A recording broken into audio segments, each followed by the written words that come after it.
गुरु चरण सरोज रज निज मन मुकुर सुधारि। वर्णहु रघुबर बिमल जस जो दायक फल चार। बोलिए सियावर रामचंद्र की जय। श्री राम मैं सब जग जानी करऊं प्रणाम जोर जुग पानी। आइए हमारी संस्कृति की जो सर्वश्रेष्ठ विशेषताएं थीं, मनुष्य के जीवन जीने का जो सर्वोच्च तरीका था, मनुष्य की संभावनाएं पूर्ण विकसित हो जाएं, वो तृप्ति आनंद और संतोष तक पहुंच जाए, ये हमारे जीने की मनोवैज्ञानिक तात्विक वैज्ञानिक पद्धति थी। आइए इसी पर आज शूद्र पर विचार करते हैं। शूद्र जो है, स्वार्थियों ने इसे अछूत बना दिया और नेताओं की कृपा से ये शब्द आज गाली बन गया है। लेकिन इसका वास्तविक तात्पर्य क्या है? देखिए, हमारे जो वेद हैं, जो शास्त्र हैं, उसमें जन्म से वर्ण व्यवस्था नहीं है। बाद में वो जो धार्मिक सिद्धांत था, वैज्ञानिक सिद्धांत था, वो सामाजिक रूप में परिवर्तित हो गया। स्वार्थियों ने उसे बदल दिया।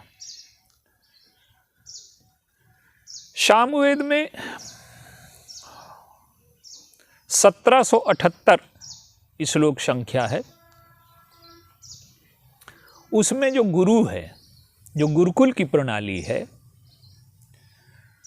वो द्विज संस्कार करता था अपने विद्यार्थियों का। और द्विज संस्कार केवल ब्राह्मणों का नहीं था, वो उसमें प्रत्येक जो छात्र है उसकी आंतरिक स्थिति के हिसाब से उसके वर्ण का विभाजन किया जाता था।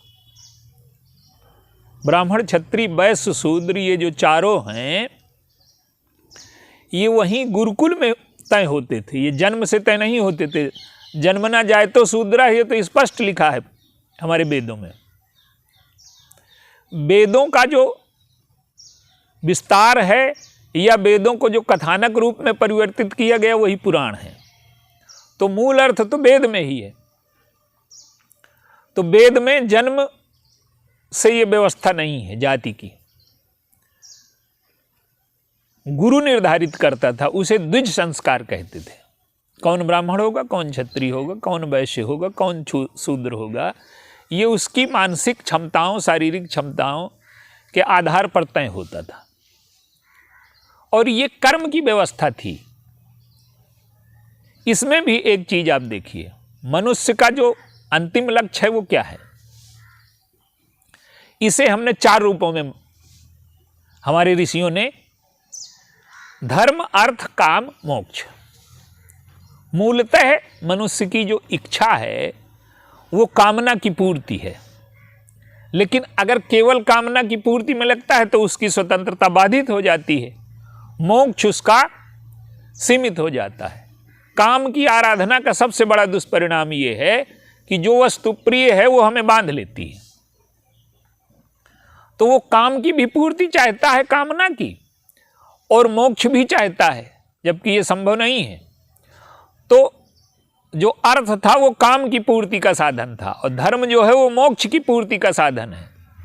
तो अर्थ और काम जीवन में नियंत्रित बने रहें, इसलिए धर्म था। लेकिन अंत में हम मोक्ष तक पहुंच जाएं, तो ये 4 पुरुषार्थ और 4 आश्रम, ब्रह्मचर्य, गृहस्थ, वानप्रस्थ, सन्यास, ये पहले 4 पुरुषार्थ हैं, फिर 4 आश्रम हैं, फिर 4 वर्ण बाद में हैं, ब्राह्मण, क्षत्रिय, वैश्य, शूद्र। तो जब द्विज संस्कार करता था गुरु, शिक्षा के पूर्ण होने के बाद तब वर्णों का विभाजन होता था। और 938वें मंत्र में इसका उल्लेख भी है सामवेद के। और मनु स्मृति भी इसकी पुष्टि करती है कि जो इन 4 में नहीं हो पाता था, शिक्षा पूरी नहीं हो पाती थी तो उसको ब्रात्य कहते थे।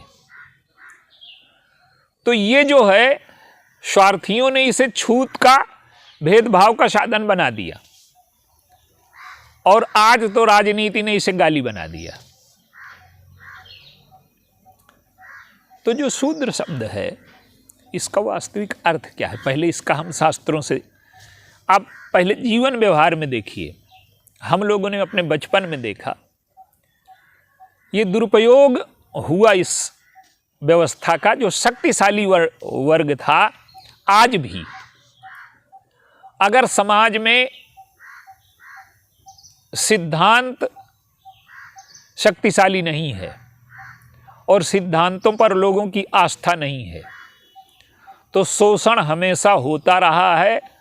और जब तक सिद्धांत स्थापित नहीं होता तो शोषण होता रहेगा। आज तो शोषण के तरीके बड़े विकृत हैं और आज जितना शोषण है उतना विश्व में पहले कभी नहीं था। अब ये बात और है कि व्यक्ति बदलाव में संतोष महसूस कर रहा है। आप देखिए, शोषण के दो दृष्टांत आप देखिए। जो बड़े राष्ट्र हैं वो क्या करते हैं कि छोटे राष्ट्रों को कर्ज के चंगुल से फंसा लेते हैं। अब वो राष्ट्र कर्ज के चंगुल में फंस गया तो चाहे जितने अच्छी व्यवस्था हो उसकी, वो कर्ज चुकाने में ही वो बिक जाएगा।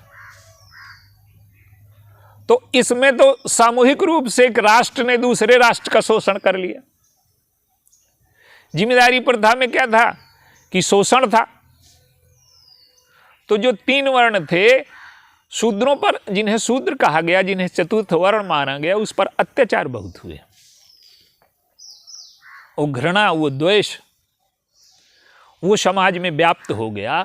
और ये सब स्वार्थियों के हाथ में जब सत्ता और ज्ञान पहुंच गया तब ये हुआ। पहले वैदिक व्यवस्था में और हमारे शास्त्रों में ऐसा नहीं था और उस जीवन काल में भी नहीं था।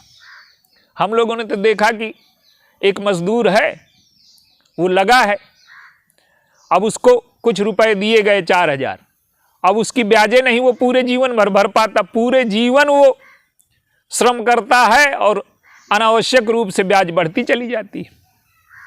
लेकिन वो चारों वर्णों में सबसे अधिक ईमानदार था। वो कहता था कि ऋण लेकर के हम नहीं मरेंगे, चुका करके मरेंगे। और उस 4000 रुपए का वो पिता पूरा जीवन लगा देता था, पुत्र पूरा जीवन लगा देता था। तो ये जो वर्ण व्यवस्था थी ये शोषण का सिद्धांत बन गई। और जब शोषण का सिद्धांत बन गई तो उसकी प्रतिक्रिया होनी ही है। शोषण का सिद्धांत अकेले नहीं है, अछूत भी माना गया उनको। और आज समाज में इस राष्ट्र को सबसे अधिक हानि किसी ने अगर पहुंचाई है तो वर्ण व्यवस्था में जो शोषण और अछूत का सिद्धांत लागू हो गया, अस्पृश्यता जो इसमें लागू हो गई। और देखिए, स्वार्थी कितने विलक्षण दृष्टि से अपने स्वार्थ की पूर्ति करते हैं। जो वस्तु लेकर के आया वो छूने लायक नहीं है, घी ले आया, दूध ले आया, वो छूने लायक है। हमारा स्वार्थ जिसमें सिद्ध हो जाए, ये कोई सिद्धांत है क्या? तो इस पर विचार करना है। लेकिन समाज, एक बार हमारे राष्ट्र में और संसार में एक बार ऐसा हुआ है कि समाज भेदभाव से और शोषण से मुक्त हो चुका है। समाज का पूर्ण विकास, मनुष्य का पूर्ण विकास, सिद्धांतों की पूरी तरह से स्थापना, जहां व्यक्ति और मनुष्य के बीच में कोई, व्यक्ति और व्यक्ति के बीच में कोई संघर्ष नहीं रह गया, प्रत्येक व्यक्ति पूर्ण हो गया। सब सुंदर सब निरुज शरीरा, सब निर्दम्भ धर्मरत पुनि, नर अरु नार चतुर सब गुनी। तो समाज और व्यक्ति की जो पूर्णता है वो राम राज्य है। और ये कैसे संभव हुआ? राम राज्य में छुआछूत और जाति भेद मिट गया है। वहां स्पष्ट लिखा है कि राजघाट सब विधि सुंदर बर और मज्जहि तहां बरन चार्यू नर। चारों प्रकार के वर्ण, ब्राह्मण, क्षत्रिय, वैश्य, शूद्र राजघाट में स्नान करते हैं अयोध्या में। ये हमारे शास्त्रों में उल्लेख है। ये जीवन में भेदभाव, घृणा, द्वेष और शोषण कैसे मिटा राम राज्य में, और आज भी ये कैसे मिटे अगर उन्हीं सूत्रों पर, उन्हीं सिद्धांतों पर, उसी तरह के व्यवहार, भावना, विचार। व्यवहार में हम सम हो सकते हैं, दिखावा कर सकते हैं, लेकिन भावना और विचार अगर शुद्ध नहीं है तो आज लोकतंत्र में तो व्यवहार में बड़ा दिखाई देती है समानता, पर अंदर नहीं है। और राम राज्य में अंदर भी विषमता मिट गई है, अंदर भी भेदभाव मिट गया है, विचार में भी, व्यवहार में भी, भावना में, सब जगह शुद्धता आ गई है। आज तो केवल क्रिया में है दिखावा। तो राम राज्य में ये कैसे मिटा, छुआछूत और शोषण कैसे मिटा, इसका एक दृष्टांत लेते हैं। निषाद राज हैं, वो अछूत वर्ग से आते हैं, जिसे आज की भाषा में शूद्र कहा जाता है, हरिजन कहा जाता है। पहले भी शूद्र शब्द था, लेकिन वो छूने लायक नहीं माने जाते। जा सुछाह छुई ले सींचा, जिसकी छाया छूने भर से लोग स्नान करते हैं, ये घृणा का स्तर है, ये भेदभाव का स्तर है। और जिससे घृणा की जाएगी उसके मन में हीन भावना न पैदा होगी क्या? उसके मन में द्वेष नहीं पैदा होगा, उसके मन में प्रतिक्रिया न पैदा होगी, ये संभव है क्या? तो इस जाति व्यवस्था को कैसे राम राज्य में समाप्त किया गया? निषाद राज आए, भगवान राम ने करहीं जोहार भेंट धरी आगे, जो कंदमूल, फल और भेंट लाए हैं खाने पीने की वस्तुएं, तो उनको आगे रख दिया है और दूर से प्रणाम कर रहे हैं। ये विडंबना है मनुष्य की, कि मनुष्य को छूने लायक न माने। इससे बढ़कर के अपराध और क्या हो सकता है? आप देखिए, इसको व्यवहारिक जीवन में आप देखें। हमारी माँ है तो वो भंगी का काम करती है, बच्चे की गंदगी साफ करती है, उसके कपड़े धोती है, सारा कार्य हमारी माँ करती है। तो क्या अछूत हो गई क्या? वो ये सारा काम करती है इसलिए आदरणीय हो गई, वो पूज्य हो गई। तो ये जो वर्ग है ये सबसे अधिक आदरणीय होना चाहिए। और जब ये भगवान के अंग से पैदा हुआ, शास्त्रों में हमारे उल्लेख है, वेद में उल्लेख है, वो कोई उसको पुराणों में दूसरे ढंग से कहा गया, वेदों में दूसरे ढंग से कहा गया। तो माँ की जो सफाई है, माँ की जो सेवा है, तो वो अछूत नहीं हो जाती। एक डॉक्टर है, डॉक्टर का उद्देश्य क्या है? छुआछूत बहुत माना जाता है वहाँ। क्या कि ऑपरेशन थिएटर में चाहे हमारे पिताजी ही पड़े हैं, लेकिन डॉक्टर हमको न जाने देगा वहाँ। और स्वयं भी जब वो जाता है तो जूते उतार देता है और पूरे नए कपड़े धुले पहनता है, दस्ताने पहन लेता है। क्यों? ये छुआछूत क्यों है? ये छुआछूत उस मरीज की स्वस्थता के लिए है। हम ये नहीं कह सकते कि हम पिता हैं तो हमें, ये हम पुत्र हैं तो हमें वहां जाने दीजिए, नहीं, आपको अधिकार नहीं है। ये जो छुआछूत है ये उस व्यक्ति की स्वस्थता के लिए है, रोग के कीटाणु उसमें संक्रमित न हो जाएं, इसलिए इस छुआछूत को स्वीकार किया गया। और आप देखिए वही कार्य प्रत्येक व्यक्ति करता है। अपनी गंदगी धोने का कौन व्यक्ति है जो कार्य नहीं करता? सुबह से तो हम वही कार्य करते हैं। तो एक व्यक्ति उसे बड़े पैमाने पर करता है या अपना व्यवसाय बना लेता है, तो वो अछूत हो गया क्या? अगर हम अछूत नहीं हुए, डॉक्टर अछूत नहीं हुआ, माँ हमारी अछूत नहीं हुई, तो अब वो ब्राह्मण वो है क्या कि जिसके जीवन में गंदगी ही ना हो? तो वो तो सबके जीवन में होगी, कोई अछूत नहीं। तो भगवान राम ने जब देखा कि वस्तुएं दूर से रख दी,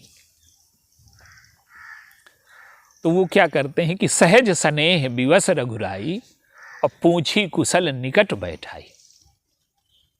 पास में बुलाया और बैठा लिया। हृदय में आदर है उनके।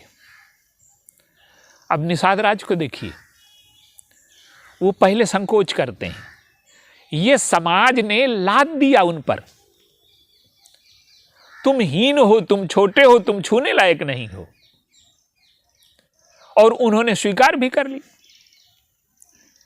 तो ये जो हीनता, देखिए मनुष्य के अंतःकरण में दो गांठें होती हैं। एक गांठ होती है कि मैं श्रेष्ठ हूं, जाति से श्रेष्ठ हूं, ये गांठ भी होती है। धन से श्रेष्ठ हूं, ये गांठ भी होती है। पद में ऊंचा हूं, ये गांठ भी होती है।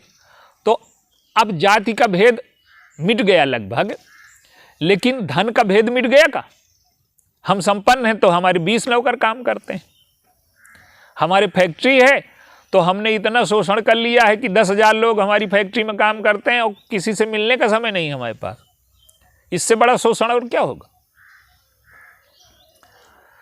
तो निषाद राज दूर से जब प्रणाम करते हैं तो प्रभु ने बुलाया, और आप जब हमारे लिए भेंट लेकर के आए हैं तो आपके मन में हमारे प्रति कितना प्रेम होगा कि हम भूखे हैं, जंगल में आए हैं, हमारे पास खाने को नहीं है। तो आपकी भावना तो प्रकट हो गई।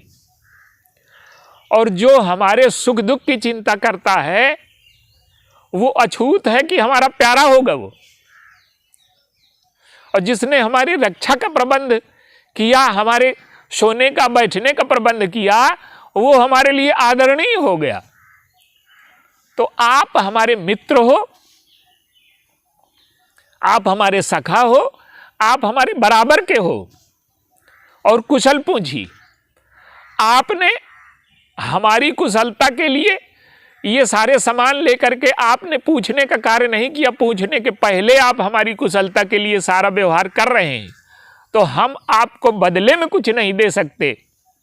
तो आपकी कुशलता तो हम पूछ सकते हैं। भगवान राम कहते हैं कि आप हमसे बड़े हो, आपने हमारी कुशलता के लिए, हमारी भूख के लिए, हमारे रहने के लिए प्रबंध किया, आपने पूछा नहीं हमसे। लेकिन हम आपकी व्यवस्था नहीं कर सकते तो प्रेम से पूछ तो सकते हैं। तो भगवान उनसे छोटा महसूस करते हैं। निषाद राज आदरणीय हैं, सबसे श्रेष्ठ हैं। और वो कहते क्या हैं? देव धरनी धन धाम तुम्हारा, अब मैं जनु नीच सहित परिवारा। केवल मैं नहीं, मेरा पूरा परिवार, धन और धरनी जितना हमारे पास है वो सब आपका है, और हम आपकी सेवा करेंगे। जो इतना उत्कृष्ट व्यक्ति है वो अछूत है क्या? अछूत तो वो है जो दूसरों को नीचा मानता है, जो दूसरों को छूने लायक नहीं मानता, अपने को बड़ा मानता है, अपने को श्रेष्ठ मानता है। चाहे पद से अपने को श्रेष्ठ माने, चाहे जाति से अपने को श्रेष्ठ माने, चाहे धन से अपने को श्रेष्ठ माने, वो अछूत है, वो छूने लायक नहीं। उसके मन में घृणा है, द्वेष है। तो भगवान राम ने उसको पास बुलाया और उसने कहा कि आप चलिए हमारे यहां। किस लिए चलें? भगवान जिज्ञासा करते हैं। अब भगवान तो जानते हैं कि ये हमारे कष्टों को मिटाना चाहते हैं, जंगल में हमें कष्ट होगा इसलिए ये सुविधा देंगे। तो जो हमारे लिए इतना चिंतित है, अब निषाद राज ये नहीं कहते कि हम आपकी सेवा के लिए आपको लिए जा रहे हैं। कितने महान और श्रेष्ठ व्यक्ति रहे होंगे। कहते हैं कि कृपा करिए पुरधारिये पाऊं, और थापिए जनु सब लोग सिहाऊं। मुझे तो अछूत माना गया, और अछूत मान करके, जैसे पत्थर रहता है रास्ते में तो सब लोग उसके ऊपर पैर रख करके चलते हैं, तो समाज ने ये जो मुझे अछूत बना दिया था जबरदस्ती। और आप ऐसा करिए कि वो जो पत्थर है रास्ते का, मैं तो अनगढ़ पत्थर हूं, तो आप जब चलेंगे ना मेरे पुर में, और उसका छोटा सा पुरवा है, कोई नगर है क्या, लेकिन वो कहता है कि कृपा करिए पुरधारिये पाऊं और थापिए जन सब लोग सिहाऊं। आप चलिए तो मंदिर बनवाइए, और मंदिर राम का नहीं बनेगा, ये मंदिर बनेगा राम के सखा अछूत मित्र का। और क्या होगा कि मेरी पूजा होगी सारे संसार में।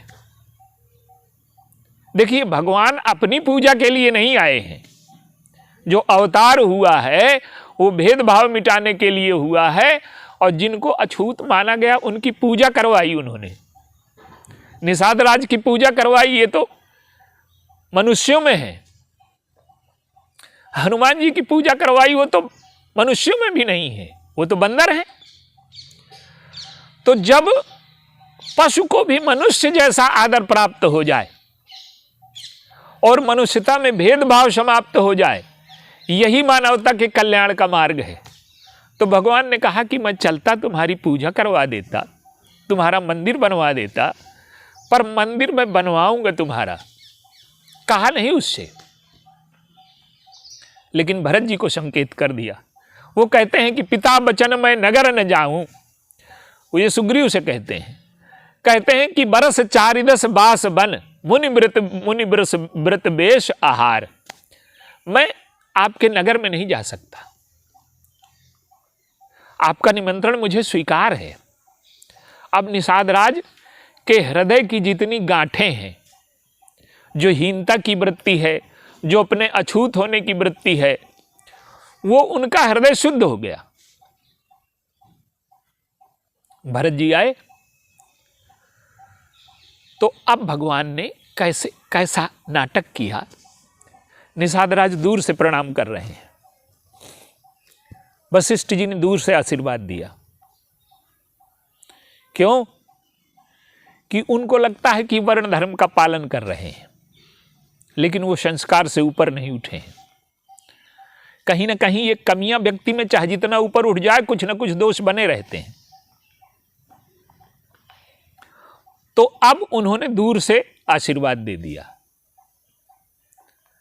और भरत जी ने पूछा कि ये कौन है? तो वशिष्ठ जी ने बताया कि ये राम के सखा हैं। अब देखिए भक्तों की दृष्टि क्या होती है। राम सखा सुन चंदन त्यागा, हम मनुष्य का जो विभाजन करते हैं वो मनुष्यता के आधार पर नहीं करते। हम चाहे जितनी समानता की बात करें, चाहे जितनी सिद्धांत की बात करें, हम मनुष्य का विभाजन करते हैं कि इसके पैसा कितना है, हम मनुष्य का विभाजन करते हैं कि इसका पद कौन सा है, हम मनुष्य का विभाजन करते हैं कि इसकी जाति कौन सी है। उसी के अनुसार हम उसे स्वागत करेंगे, उसी के अनुसार उसका मूल्य लगाएंगे। और ये सब बाहरी चीजें हैं, पद, धन, जाति, इसका कोई बड़ा मूल्य नहीं है। ये तो व्यवहार चलाने के लिए ये सब चीजें बनाई गई थी। लेकिन मनुष्य में जो अहंकार है वो मनुष्य को मनुष्य की तरह से देखते नहीं, बराबरी से नहीं देखता। और भरत जी ने कैसे देखा? भरत जी को लगा कि मैं तो छोटा हूं इनसे, ये राम के मित्र हैं और मैं राम का दास हूं। तो राम सखा सुन चंदन त्यागा, और चले भरत उमगत अनुरागा, करत दंडवत देखते ही भरत लीन उर लाए, और मनहु लखन सन भेंट भई प्रीति न हृदय समाए। वो निषाद राज नहीं है। उनको क्या लगा कि ये लक्ष्मण है, और लक्ष्मण सगे भाई हैं उनके, और लक्ष्मण उनके लिए आदरणीय है। वो लक्ष्मण जी की पूजा करते हैं, अवस्था में छोटे हैं वो, लेकिन लक्ष्मण को आदरणीय इसलिए मानते हैं कि लालन जोग लखन लगु लोने, भेन भाई असहाय न होने, परिजन प्रिय पितु मातु दुलारे, से रघुवीर ही प्राण पियारे। ये लक्ष्मण ने अपना जीवन धन्य बना लिया।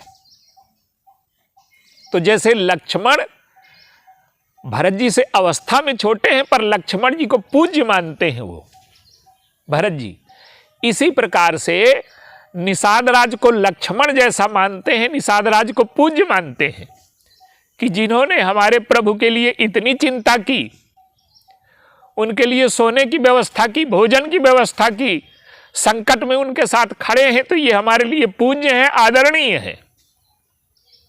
अब निषाद राज गले से लग गए। भरत जी ने पूछा कि आप कुशल से हैं? तो निषाद राज कहते हैं कि कपटी कायर कुमति कुजाति, लोक वेद बाहिर सब भांति, और राम कीन आपन जबहि ते, अभयं भुवन भूषण तबहि से। सारी ग्लानि, सारा दैन्य, सारी निराशा, हीनता का भाव मिट गया। और क्या कहते हैं कि मैं सारे संसार का आभूषण बन गया, राम ने बना दिया। देखिए, मनुष्य के अंतःकरण से जब तक श्रेष्ठता और हीनता की गांठ नहीं मिट जाती, तब तक छुआछूत भेदभाव समाज से मिट ही नहीं सकता। सिद्धांत में, वाणी में हम चाहे जितना कहें, आज लोकतंत्र बड़ा समानता का मंत्र जपते हैं नेता, लेकिन विषमता मन में भरी हुई है। तो जब तक क्षमता नहीं आ जाती अंतःकरण में, आदर नहीं आ जाता, श्रद्धा नहीं आ जाती, जो ऐसा कार्य कर रहे हैं वो सबसे आदरणीय है। माँ जैसे, माँ यही काम करती है तो वो पूज्य हो जाती है, और एक व्यक्ति वो काम करता है तो अछूत हो जाता है। तो भरत जी के लिए वो आदरणीय है। और उनका ग्लानि चली गई, तो उन्होंने पूछा कि आपने कैसे जाना कि मैं भुवन भूषण हो गया? तो कहते हैं, मुझे देख करके, मैं जमीन में खड़ा हूं और संसार का सबसे बड़ा राजा, अयोध्या का सम्राट, मुझे देख करके रथ छोड़ देता है मेरे सम्मान में। इससे बढ़कर के और क्या प्रमाण होगा कि मैं भुवन भूषण हो गया? अब भगवान क्या करते हैं, भरत जी उनको ले गए चित्रकूट, साथ में आगे ले गए, गुरु का पद दिया उनको। और जब ले गए तो निषाद राज का मंदिर बनवाया। क्या कि माताओं ने आशीर्वाद दिया, जान लखन समदेहि आशीषा। गुरुजी ने उसे वहां गले से लगा लिया, और सारी अयोध्या की प्रजा निषाद राज को गले से लगाती। और गोस्वामी जी ने लिखा कि गले से लगा करके अनुभव कैसे करते हैं। क्या करते हैं कि सारे लोग निषाद राज को गले से लगाते हैं, और गले से लगाने के बाद ये नहीं सोचते कि ये छोटा है, हम बड़े हैं। मिल केवट ही उमगी अनुरागा, अपुरजन सकल सराहई भागा। इस केवट से मिलकर के हम धन्य हो गए। ये नहीं कि जंगली है, अपड़ है, ये अछूत है। ये अछूत नहीं है, इसके मन में कितनी सेवा, कितनी प्रेम की भावना है, हम इससे मिलकर के धन्य हो गए। तो जब जो सेवा हमारी करने वाला है, जो इतनी भावना रखता है, वो अछूत है कि वो हमको धन्य बनाने के लिए है। तो ये जो वर्ग है, ये समाज को धन्य बनाने वाला वर्ग है। और इससे मिलकर के हमको अनुभव हो, गर्व हो कि इनसे मिलकर के हम धन्य हो गए, जैसे अयोध्यावासी धन्य अपने को महसूस करते हैं। ये है छुआछूत को, दूसरे को छोटा समझ करके मिटाने का उपाय। केवल भगवान राम ने नहीं, पूरे अयोध्यावासियों ने निषाद राज को पूज्य माना, आदरणीय माना, और उससे मिलकर के अपने को धन्य माना। ये व्यवस्था है। जब समाज में ये स्थिति आ जाएगी, प्रत्येक व्यक्ति के अंतःकरण में श्रेष्ठता और हीनता की गांठ मिट जाएगी, तो ये छुआछूत मिटाने का ये उपाय होगा। तो ये सबसे पूज्य, सबसे आदरणीय और हमें धन्य करने वाला वर्ग है। तो समाज में सब बराबर हैं, लेकिन अगर हम अपनी सेवा करने से छोटे नहीं हो जाते, माता हमारी सेवा करने से पूज्य और आदरणीय हो जाती है, डॉक्टर अगर हमारा हाथ भी काट ले, किसी हाथ में सड़न पैदा हो जाए, तो वो कहता है कि जीवन बचाने के लिए हाथ काटना पड़ता है। तो हाथ काटने के बाद भी उसके पैर छुएंगे, उसका धन्यवाद देंगे और 2 लाख रुपए और दे आएंगे। तो जब हमारे अंतःकरण में छुआछूत भेदभाव मिट जाए और जो सेवा करने वाला वर्ग है उसके प्रति आदर पैदा हो जाए, प्रेम पैदा हो जाए, और उसे हम श्रेष्ठ मानने लगें, तो ये समाज की विषमता मिटाने का उपाय है। तो ये जो वर्ग है ये आदरणीय है, पूज्य है और समाज में सबसे श्रेष्ठ कार्य करता है, जिसे दूसरा कोई जल्दी करने को स्वीकार न करेगा। तो ऐसा कार्य करने वाला समाज का श्रेष्ठ और आदरणीय वर्ग ये है। इसका जो शास्त्रों में व्यवहार में शोषण किया गया, उसको मिटाने का उपाय राम राज्य की यही विचारधारा है। और ये विचारधारा जब हम अपने जीवन में लागू कर लेते हैं तो चारों वर्ण बराबर हैं, कोई छोटा बड़ा नहीं है। बोलिए सियावर रामचंद्र।